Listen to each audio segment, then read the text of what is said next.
오늘은 이사야서 13장을 보겠습니다.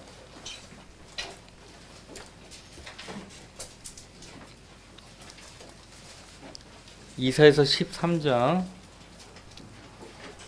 1절부터 5절까지의 말씀만 제가 받들어 읽겠습니다. 이사야서 13장 1절부터 5절.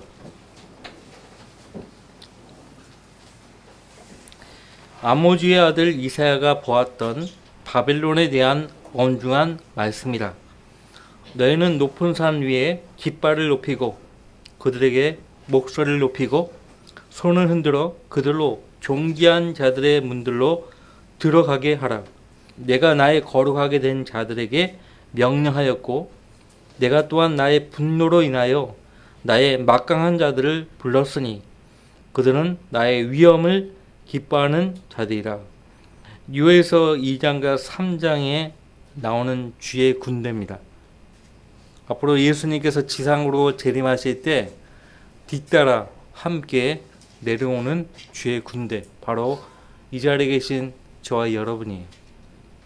변화된 몸을 입고 예수님과 함께 이 땅에 내려올 것입니다. 초자연적인 몸을 가지고 내려오는 거예요.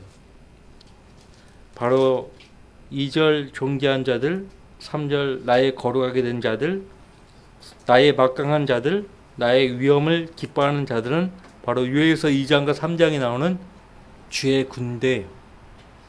자, 4절. 산들에서 나는 무리의 소리는 마치 큰 백성의 소리 같으니 민족들의 왕국들이 함께 모여서 떠드는 소리라. 만군의 주가 싸움의 군사를 소집함이라. 그들이 먼 나라에서 하늘 끝에서 오는도다. 온 땅을 멸하려는 것이니 곧 주와 그의 진노의 무기들이라. 그들을 가리켜서 주와 그의 진노의 무기들이라고 말씀하고 있어요. 변화된 성도들, 즉 예수님이 지상으로 내려오실 때 함께하는 주의 군대들은 주님의 무기들이에요.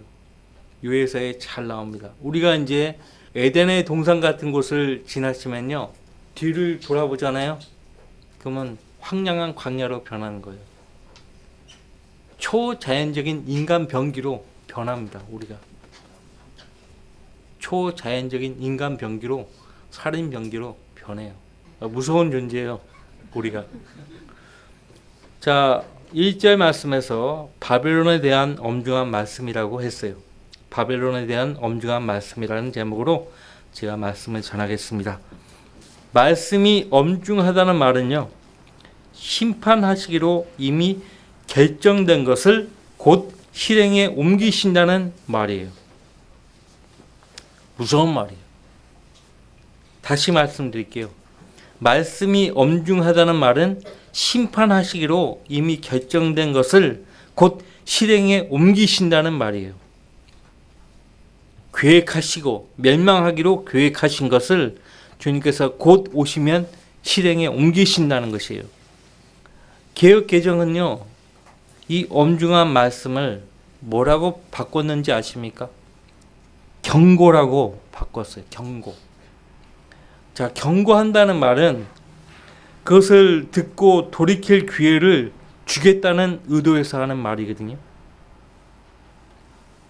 그 경고라고 했을 때는 그것을 듣고 돌이킬 기회를 주겠다는 것이지만, 엄중한 말씀은요, 듣고 돌이킬 기회조차 박탈되고 없고 이제는 곧 집행될 심판을 두려움으로 기다려야 한다는 말씀이에요. 하나님은요, 계획하시고 결정하신 것을요, 돌이키지 않습니다. 충분히 회개의 기회를 주었습니다.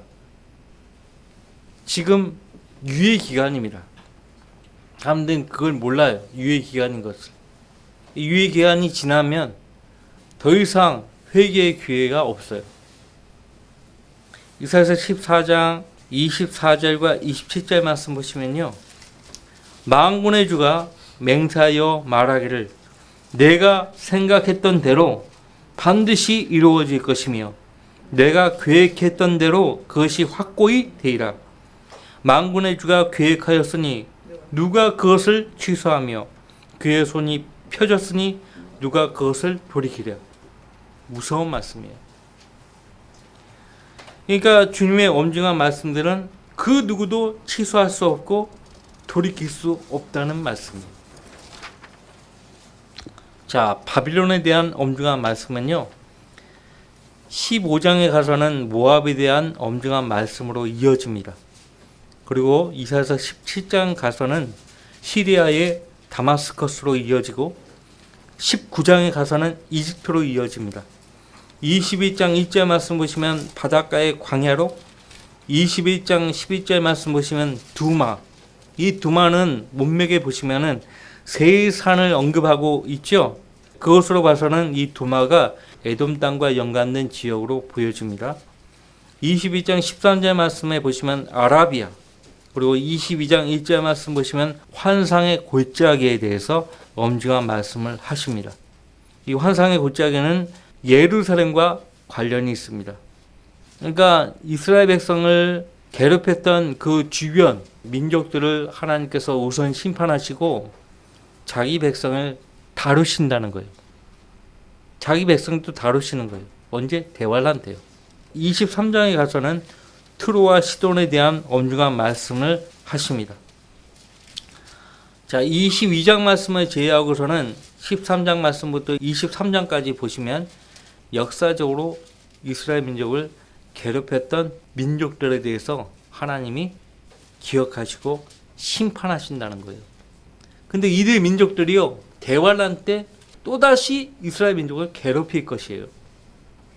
그래서 자신의 백성을 괴롭힌 이방 민족에 대해서 하나님께서 기억하시고 반드시 심판으로 보응하시겠다고 말씀하고 계시는 거예요. 얼마나 두려운 말씀이에요. 여러분들 잠시 데살로니가 후서 1장을 보십시오.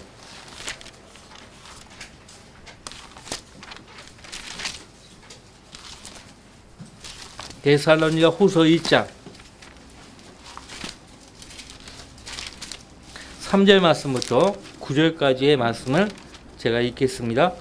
형제들아, 우리가 너희를 위하여 항상 하나님께 감사드리는 것이 마땅하고 합당하니 이는 너희 믿음이 크게 자라고 또 너희 모두가 각기 서로 사랑하는 것이 풍성함이라. 그리하여 너희가 견디는 모든 박해와 환난 가운데서 너희의 인내와 믿음에 대하여 하나님의 교회들 안에서 우리 스스로 너희를 자랑하느니라. 그것은 하나님의 의로운 심판의 표요 너희로 하나님의 나라에 합당하게 여기지게 함이니 이를 위하여 너희가 또한 고난을 받고 있느니라. 하나님의 나라에 합당하게 여겨지게 하시려고 고난들을 받게 하신다는 말씀을 하십니다. 6절, 하나님께서 함께 하시는 의로운 일은 이것이니 너희에게 고통을 주는 자들에게는 환난으로 갚으시고 고통을 받는 너희에게는 우리와 함께 안식으로 갚아주시는 것이라. 주 예수께서 그의 능력의 천사들과 함께 하늘로부터 나타나실 때에 하나님을 알지 못하는 자들과 우리 주 예수 그리스도의 복음에 순종치 아니하는 자들을 빌기 가운데서 벌하시리니 이런 자들은 주의 임재와 그의 능력의 영광으로부터 떠나 영원한 멸망의 형벌을 받게 될 것이라. 이 날이 주의 날입니다. 선지자 이사야가 오늘 본문에서 예언한 바빌론은 역사적으로는 기원전 538년에 메디아에 의해서 멸망당했습니다. 하지만 우리는 본문의 바벨론이 비단 역사적으로 실제했던 바벨론 제국만을 가리키는 것이 아니라는 것을 알아야 합니다. 바벨론은 지금도 신비의 형태로 존재합니다. 바벨론은 지금 현재 신비의 형태로 존재한다고요. 그래서 요한계시록 17장 5절 말씀 보시면 신비라 큰 바벨론이라 땅의 창녀들과 가증한 것들의 엄이라고 말하고 있는 것입니다. 그것이 곧 무너질 것이라고 말합니다. 언제?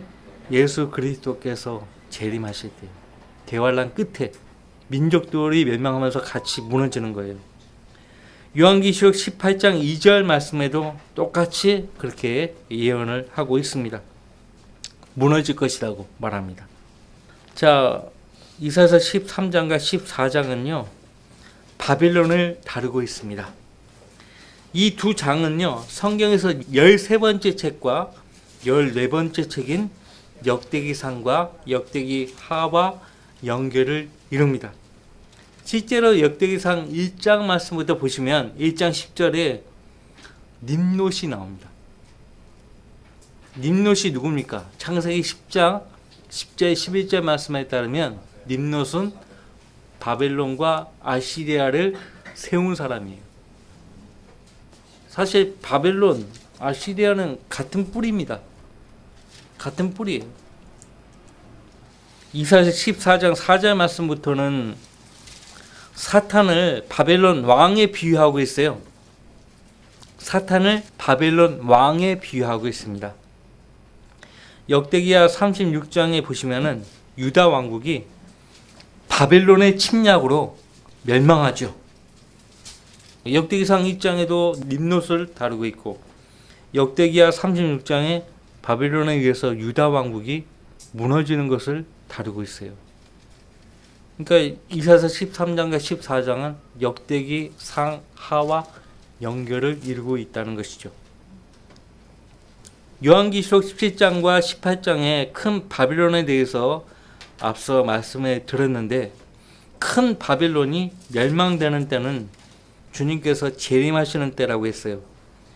그날을 가리켜서 선지자 이사야 역시 오늘 이사야서 13장에서 주의 날이라고 말하고 있습니다.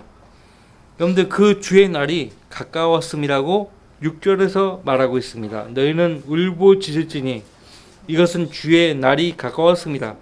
그것이 전능하신 분께로부터 멸망으로 오리라고 했어요. 그러므로 모든 손들이 맥이 빠지고 모든 사람의 마음이 녹을 것이며 또 그들은 무서워할 것이요 고통들과 슬픔들이 그들을 붙들리니 그들이 진통하는 여인처럼 아픔 중에 있으리라.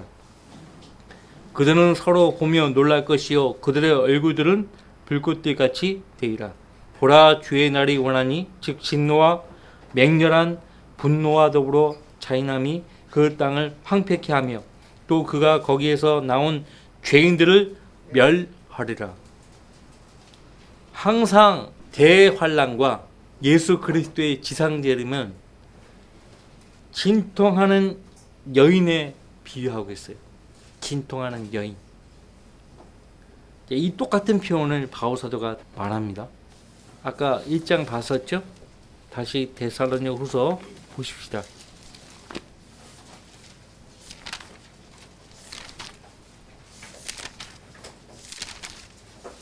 데살로니가후서 2장 1절 말씀. 형제들아 우리 주 예수 그리스도의 오심과 그 앞에 우리가 함께 모이는 일에 관하여 이제 너희에게 간구하노니. 문맥에 따르면 우리 주 예수 그리스도의 오심은 지상재림이에요.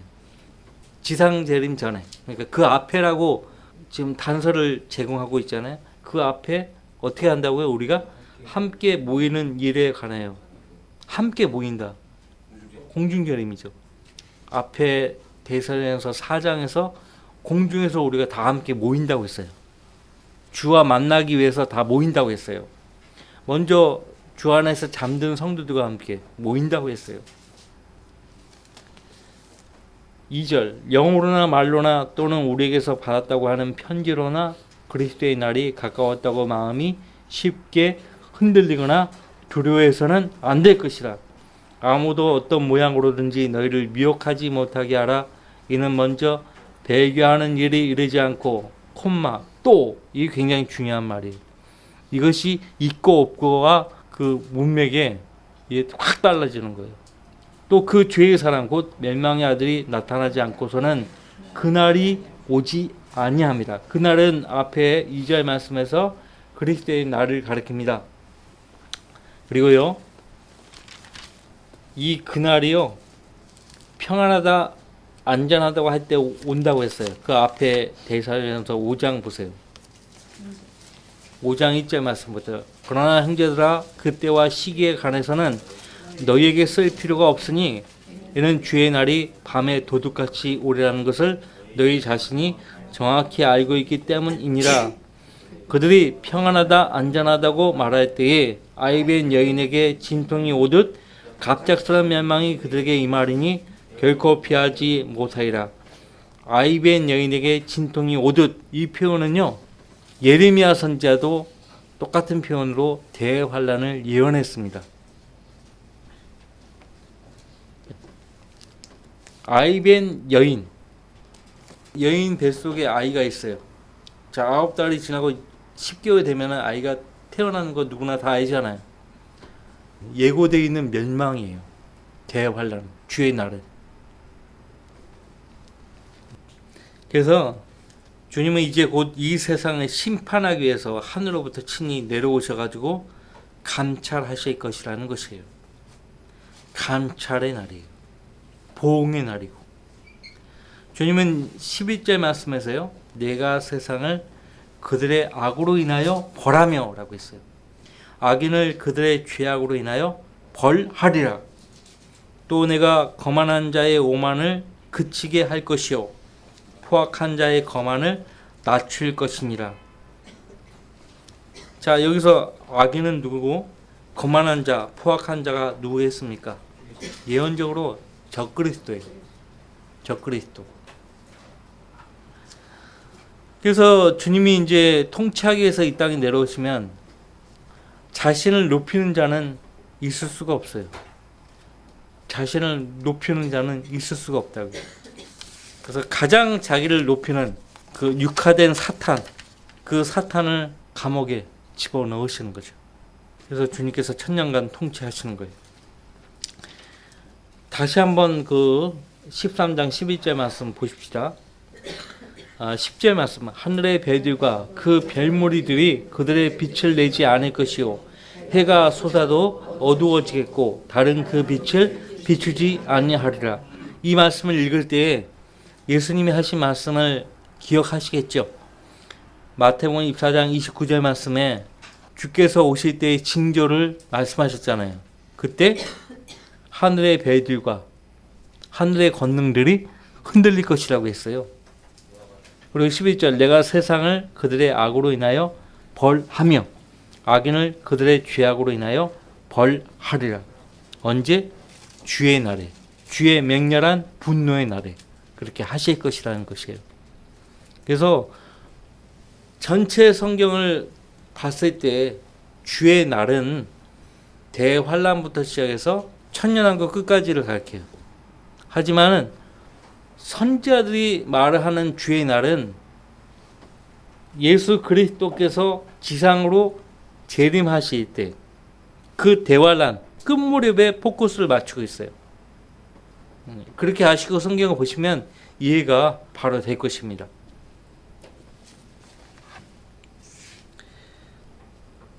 우리 성도들에게 어떤 자리가 되었든 간에 그 자리는 주님만을 드높이는 자리가 되어야 하죠. 본문 말씀에 따르면 자신을 높이고 낮출 권한은 하나님께 있습니다. 우리 자신에게는 없어요. 누군가를 높이고 낮추는 이 또한 주님의 몫이에요. 우리 자신의 몫이 아닙니다. 자, 12절 말씀을 보시면 주님은 내가 사람을 정금보다 더 귀하게 하며 오필의 금덩이보다도 더 귀하게 하리라고 말씀하셨어요. 그러니까 오직 주님께만 사람을 귀하게 하고 천하게 하는 권세가 있다는 것이에요. 이것을 사무엘 선지자를 낳았던 한나가 알았어요. 그런데 잠시 사무엘상 1장을 보세요.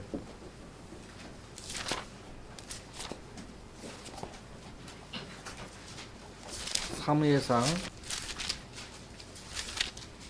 2장 6절 말씀부터 주께서는 죽이기도 하시며 살리기도 하시고 음부로 끌어내리기도 하시며 끌어올리기도 하시는도다.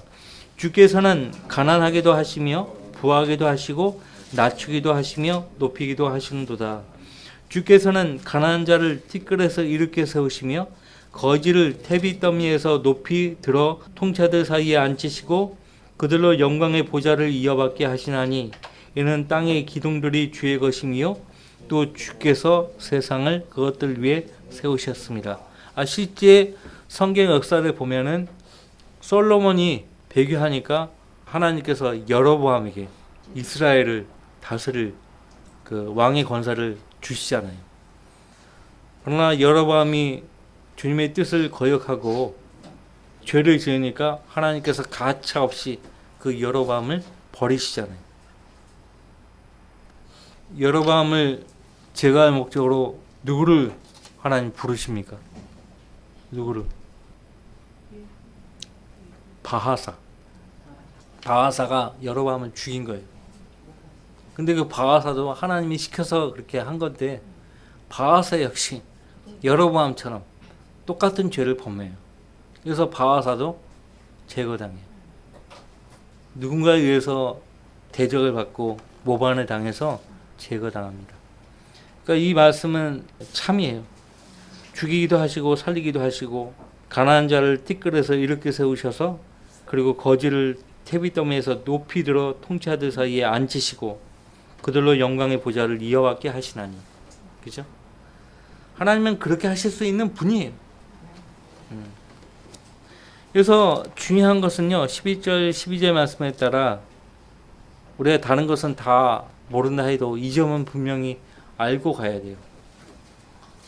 자신을 높이거나 낮출 권세도 없고 누군가를 높이거나 낮출 권세도 없는 거예요. 우리에게는 하나님께만 있는 거예요. 하나님께만. 그걸 모르고 경고망동하게 행동하면 하나님께 죄를 짓는 것이죠. 자, 주의 날이 곧 옵니다. 침례요한은요, 마태복음에서 도끼가 나무 뿌리에 놓인 것처럼 심판의 날이 곧 임할 것이라고 말합니다. 도끼가 나무 뿌리에 놓였다 이거예요.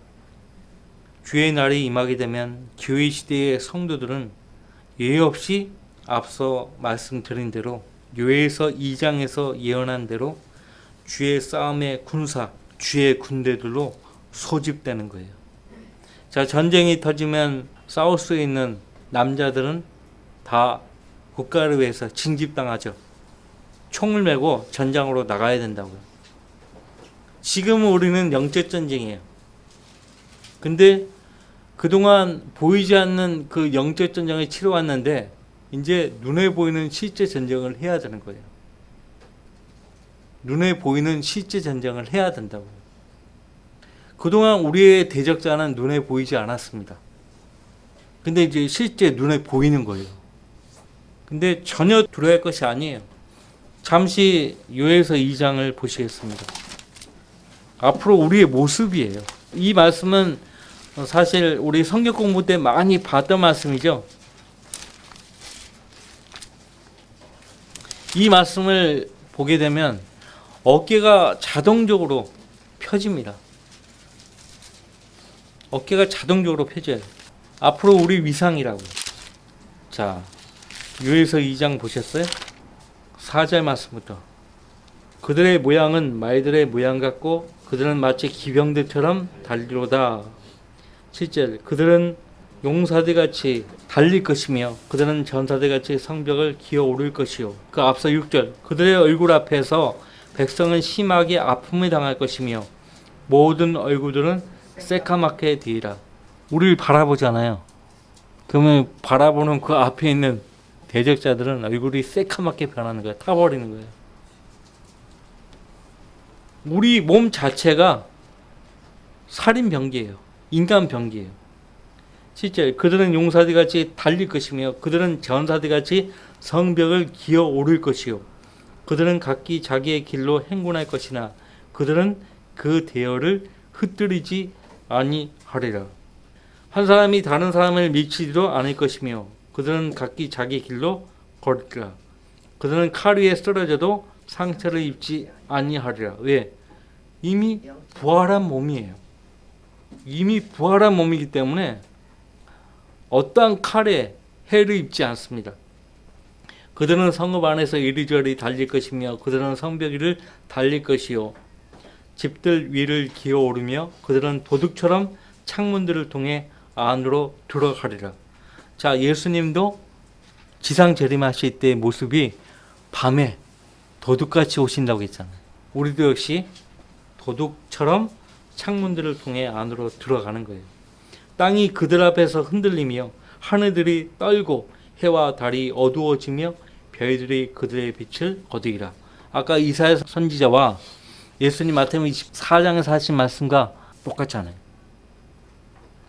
주께서 그의 군대 앞에서 그의 음성을 발하시리니 이는 그의 진영이 매우 크고 그의 말씀을 실행하는 분은 강하심이라. 주의 날이 위대하고 힘이 두려우니 누가 그것을 견뎌낼 수 있으리요. 이 주의 날은 작정된 날이에요. 계획된 날이에요. 그 누구도 취소하거나 그 누구도 그것을 돌이키지 못해요. 그 날이 가까이 온다라고 말씀하고 있습니다. 자, 인류의 모든 역사는 주의 말씀대로 이루어져 왔어요.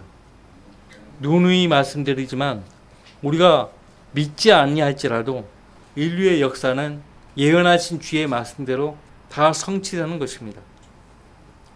우리가 주의 싸움의 군사가 될 것이에요. 예. 자, 이미 예수님을 믿고 그리스도의 몸으로 들어온, 몸 안에 들어온 성도들은요, 영적 전쟁으로 해서 소집된 거예요. 그리고 싸우는 거예요. 근데 이제 실제 전쟁 있잖아요. 앞서 언급했던 대로 실제 전쟁으로 해서 실제로 우리가 싸움의 군사들로 소집되는 것이 불러 모으시는 거예요. 아무나 불러 모으시는 거 아니에요. 싸움의 군사로 불러 모으시는 자들은 누구인가 하니까요, 교회 시대의 성도들 그리고 유대인들이 있어요. 이것에 대해서 솔로몬의 노래에 보면 두 군대라고 나와요. 두 군대. 한 군대가 아니라 두 군대. 한 군대는 교회 시대의 성도들을 가리키고 또 다른 군대는 유대인 성도들을 가리킵니다. 5절 말씀에서 보았듯이 주님 뒤에 따르는 우리 주의 군대인 성도들은요, 세상을 심판하기 위해서 재림하시는 주님께 진노의 무기들로 사용될 것이라는 것이에요. 우리가 지나가는 자리는 에덴 동산이었어도 황량한 광야로 변할 것입니다. 요에서 2장 3절의 말씀에 따르면 실로 주의 군대들은 초자연적인 살상병기가 될 것이에요.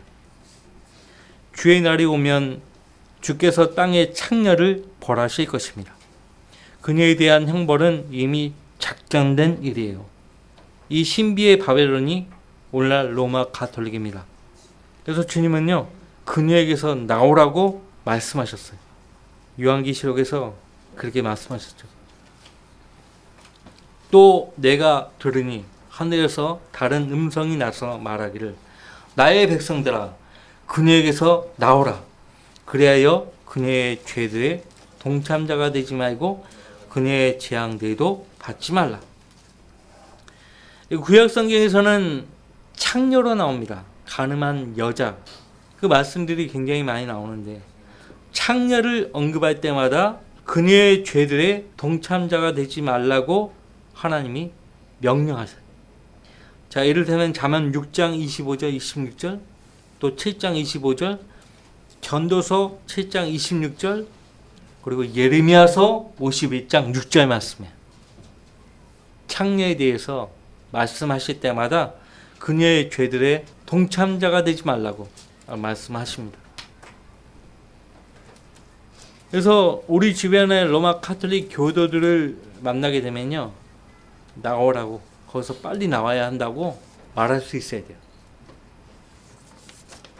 그러니까 마귀가 로마 카톨릭이라는 이 굴레로 얼마나 많은 사람들을 지옥으로 가게 하느냐 말이에요.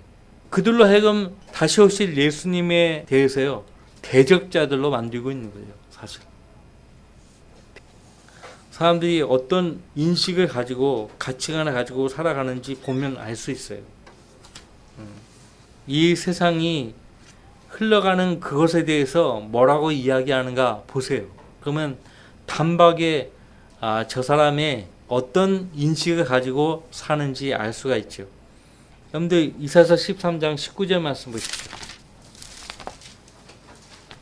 이사야서 13장 19절.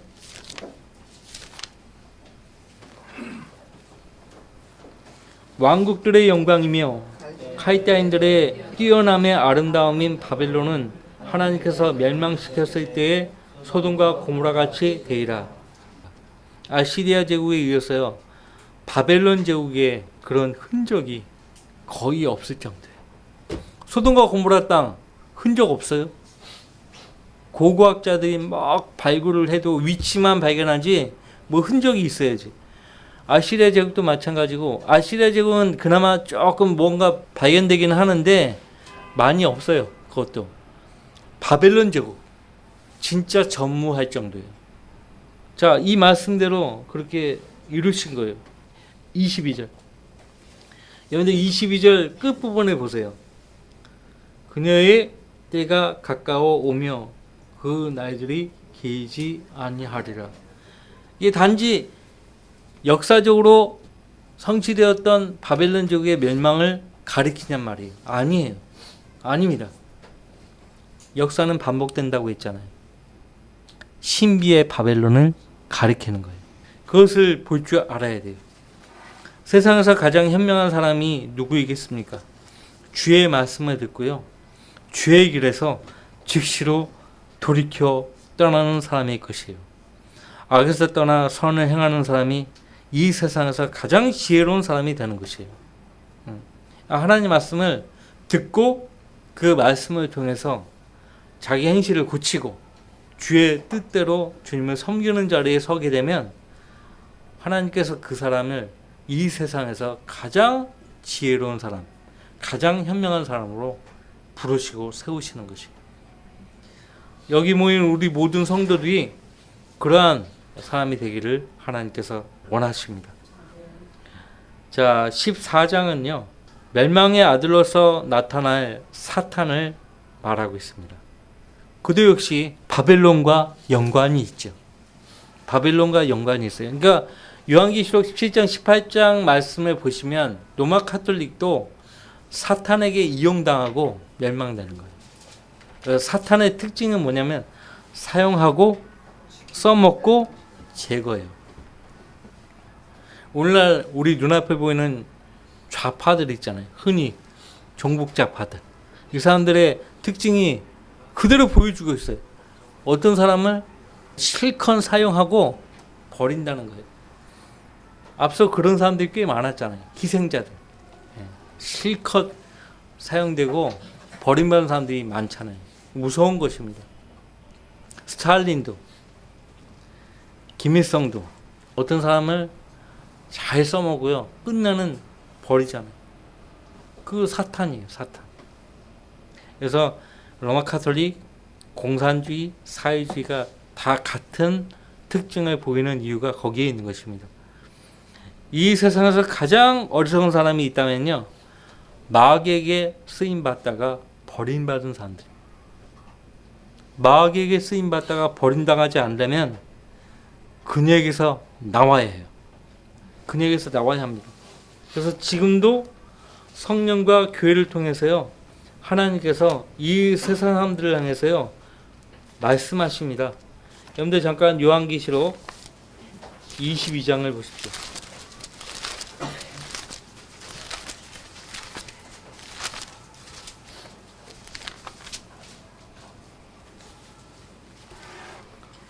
자, 17절. 또 성령과 신부가 말하기를 오라 하더라. 듣는 자도 오라 말하게 하고 또 목마른 자도 오게 하며 원하는 자는 누구든지 생명수를 값없이 마시게 할지어다. 누구든 로마 카톨릭으로부터 나올 수 있는 거예요. 지금이 절호의 기회예요. 성경대로 주님을 믿지 않았던 그 죄를 회개하고 지금 이 순간 하나님께로 돌아오면 하나님께서 그 사람의 죄를 넘치게 용서하시는 거예요. 넘치게 용서하시는 거예요. 그러나 고집 부리고 계속 거기에 남아있으면 조만간 주님이 오실 때 큰 바벨론, 신비의 바벨론이 무너질 때 같이 무너질 것입니다. 그 무너짐이 극심할 것이. 이것이 바벨론에 대한 엄중한 주의 말씀이에요. 말씀을 들었으면 그 말씀에 순종하고 돌이켜야 되는 것입니다. 여기 계신 우리 모든 성도들은 이미 주의 말씀을 듣고 회개하고 돌아오신 분들이에요.